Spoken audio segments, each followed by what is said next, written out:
Viewers, welcome back to my channel. நம்ம இப்போ சிம்ம ராசிக்கான சனி பயிற்சி பலன்கள் எப்படி இருக்குங்கிறத பார்க்கலாம். சிம்ம ராசி நேயர்கள் எப்போவுமே ஒரு அத்தாரிட்டேட்டிவாக இருப்பாங்க. ரொம்ப பிரேவான ஆட்கள் அவங்க, ரொம்ப பவர்ஃபுல். அதே மாதிரி ஷேரிங் அண்ட் கேரிங் அவங்கள்ட்ட நிறையா இருக்கும். அதாவது தனக்கு தேவையானதை வச்சுக்கிட்டு மிச்சத்தை அடுத்தவங்களுக்கு ஷேர் பண்ணிவிடுவாங்க.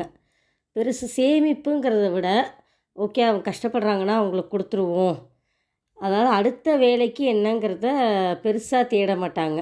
அந்த மாதிரியான டைப் அவங்களுக்கு இருக்கும்.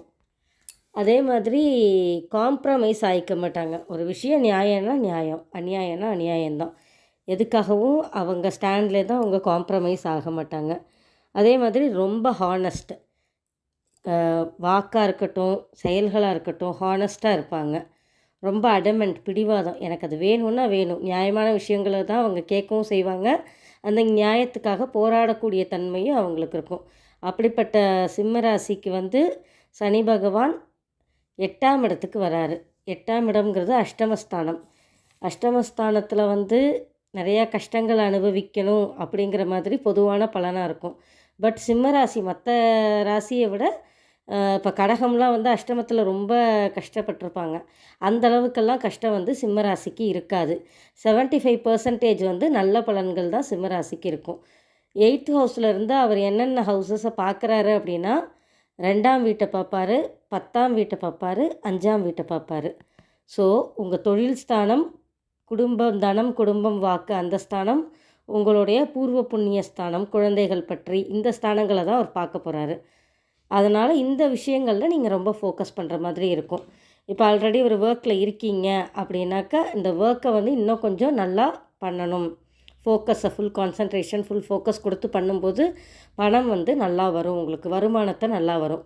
இல்லை உங்களுக்கு ஃபோக்கஸ் குறையுது அப்படின்னா வருமானம் அந்த இடத்துல தடைப்படும், தொழில் அந்த இடத்துல தடுமாற்றம் ஏற்படும். அப்படிங்கிறத நம்ம பார்த்துக்கணும். அந்த மாதிரி விஷயங்கள் தான் 8th ஹவுஸ்லேருந்து அவர் பண்ணக்கூடிய நெகட்டிவ் இம்பேக்ட்ஸாக இருக்கும். மற்றபடி உங்களுக்கு நல்ல தசாபுத்தி நடக்குது அப்படின்னாக்கா இந்த இடம்லாம் நல்ல அப்லிஃப்ட்மெண்ட் நல்லாயிருக்கும். நல்ல ஒரு தொழில் சூப்பராக அமைய ஆரம்பிக்கும், வருமானம் நிறையா வர ஆரம்பிக்கும். இந்த agency work, commission based work, speculation தான் என்னோடய ஃபீல்ட் ஆஃப் ஏர்னிங் அப்படிங்கிறவங்களுக்கெல்லாம் ரொம்ப ரொம்ப சூப்பராக இருக்கும். அந்த இடத்துல நீங்கள் ஒரு டீப்பர் நாலேஜோடு நீங்கள் பண்ணும்போது, ஏன்னா 2, 5, 10 கனெக்ட் ஆகும்போது இந்த ஸ்பெக்குலேஷன் ஏரியாலாம் நல்ல பெனிஃபிட்ஸ், ரிட்டர்ன்ஸ் கொடுக்குற மாதிரி தான் இருக்கும்.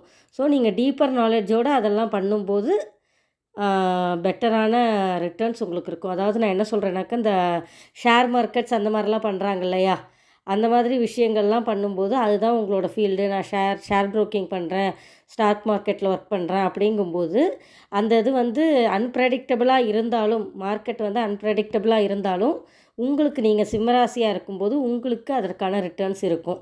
நீங்கள் கரெக்டாக டீப்பர் டவுன் நாலேஜோடு ஒர்க் பண்ணும்போது அந்த இடத்துல உங்களுக்கு நல்ல பெனிஃபிட்ஸ் இருக்கும், ரிட்டர்ன்ஸ் இருக்கும்.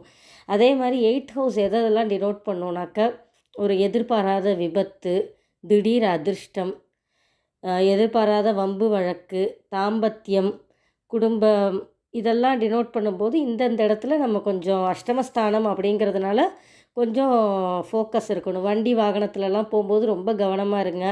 ஹெல்மெட் போட்டுட்டு போகணும். அந்த மாதிரி விஷயங்கள்லாம் கான்சன்ட்ரேட் பண்ணிக்கோங்க. திடீர் அதிர்ஷ்டங்கிற மாதிரி உங்களுக்கு யாரோட மணியாவது நீங்கள் ஹேண்டில் பண்ணுற மாதிரி இருக்கும். அந்த நேரத்தில் அதை ப்ராப்பராக ஹேண்டில் பண்ணுங்கள். இல்லாட்டாக்கா அதனால் வம்பு வழக்கு அந்த மாதிரி விஷயங்களை சந்திக்கக்கூடிய நிலைமை ஏற்படும். அப்புறம் வேறு மறைபொருள் ஞானம் நல்லா கிடைக்கும். இந்த நேரத்தில் நீங்கள் ஒரு தியான பயிற்சி அந்த மாதிரிலாம் பண்ணும்போது நல்ல உங்களுக்கு ஒரு பெஸ்ட்டான ரிசல்ட் இருக்கும், நல்ல கிளாரிட்டி இருக்கும் லைஃப்பில். அஷ்டமஸ்தானத்தில் கஷ்டங்கிறத தாண்டியில் என்னென்ன பாசிட்டிவ் பாயிண்ட்ஸ் இருக்குங்கிறத தான் நம்ம ஃபோக்கஸ் பண்ணி பார்க்கணும். அப்படி பார்க்கும்போது உங்களுக்கு தியான பயிற்சி கை கொடுக்கும். யோகா, ஹெல்த் இஷ்யூஸ் வரும். ஆண்களாக இருந்தால் மர்மஸ்தானம், பெண்களாக இருந்தாக்க யூட்ரஸ், அதெல்லாம் கொஞ்சம் நம்ம டேக் கேர் பண்ணிக்கணும். ஏன்னாக்கா அது சம்மந்தப்பட்ட சனி பகவான் அதற்கான காரகத்துவமாக இங்கே இயங்கும்போது அது சம்மந்தப்பட்ட நோய்கள் எதுவும் வராமல், ஏன்னா வெயில் காலம் வேறு இல்லையா, அதனால் அது சம்மந்தப்பட்ட நோய்கள் இல்லாமல் நம்ம நம்மளை டேக் கேர் பண்ணிக்கணும். ஃபோக்கஸ் பண்ணி பார்த்துக்கோங்க, உங்கள் ஹெல்த்தை பார்த்துக்கோங்க. உங்கள் குழந்தைகளை ரொம்ப கேர்ஃபுல்லாக பார்த்துக்கணும் இந்த இடத்துல. ஏன்னா இப்போ வெயில் காலமாகவும் இருக்குது, அதே மாதிரி உங்களுக்கு 5ம் 8ம் வேறு கனெக்ட் ஆகுது. அப்படி இருக்கும்போது குழந்தைங்களால் உங்களுக்கு ஒரு தீராத அவமானம், கஷ்டம் அந்த மாதிரி இருக்கக்கூடிய சூழ்நிலைகள் வரலாம். ஸோ அதெல்லாம் பார்த்துக்கோங்க. மற்றபடி பொருளாதாரம், குடும்பம் எல்லாமே வந்து பாசிட்டிவாக தான் இருக்கும். இதே ஸ்தானங்கள் தான் நமக்கு நெகட்டிவையும் கொடுக்கும். அதனால் அந்தந்த இடத்துல நம்ம ஃபோக்கஸ் பண்ணிக்கணும்னு சொல்கிறோம். அது தவிர அஷ்டம சனியில் நீங்கள் வேறு எண்ணத்தில் கான்சன்ட்ரேட் பண்ணணும் அப்படின்னா, கலைத்துறையினராக இருக்கீங்க அப்படின்னாக்கா, ஏன்னா வந்து 10th ஹவுஸ் வந்து உங்களுக்கு வந்து ரிஷபமாக இருக்கும்போது சில சிம்மராசிக்காரர்கள் சினி ஃபீல்டில் இருக்கலாம், ஏதாவது கலைத்துறைகளில் வேலை பார்க்கலாம். அப்படி இருக்கிறங்கும்போது அவங்களுக்கு நல்ல ஒரு பூமிங் இருக்கும் இந்த டைமில். ஸோ அதுக்கு வாய்ப்புகள்லாம் வருது. அதுதான் திடீர் அதிர்ஷ்டம். எங்கேயாவது உங்களுக்கு ஒரு நல்ல ரெக்கக்னேஷன் கிடைக்கும். சொற்பொழிவு, பேச்சு திறமை அதெல்லாம் இருக்கிறவங்க, ஒரு பட்டிமன்ற பேச்சாளர் அப்படியெல்லாம் நீங்கள் இருந்தீங்க அப்படின்னாக்கா, உங்களுக்கு நிறைய வாய்ப்புகள் வர ஆரம்பிக்கும். உங்களை அங்கீகாரப்படுத்துவாங்க சமூகத்தில். அதனால் அந்த மாதிரி நல்ல பாசிட்டிவ் பெனிஃபிட்ஸ் உங்களுக்கு கிடைக்க ஆரம்பிக்கும் இந்த பீரியடில். ஓவராலாக பார்க்கும்போது 75% வந்து சிம்மராசிக்கு நல்லா தான் இருக்குது. ஸோ நீங்கள் இந்த முக்கியமான விஷயங்களில் ஃபோக்கஸ் பண்ணி பார்த்துக்கிட்டீங்க அப்படின்னாக்கா, it will be very beneficial for you.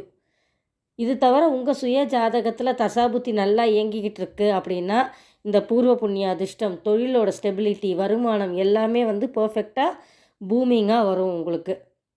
உங்களுக்கு எதுவும் ஜாதகத்துக்கு தேவையான கைடன்ஸ் வேணும் அப்படின்னா, ஸ்க்ரீனில் தெரிகிற நம்பரை காண்டாக்ட் பண்ணுங்கள்.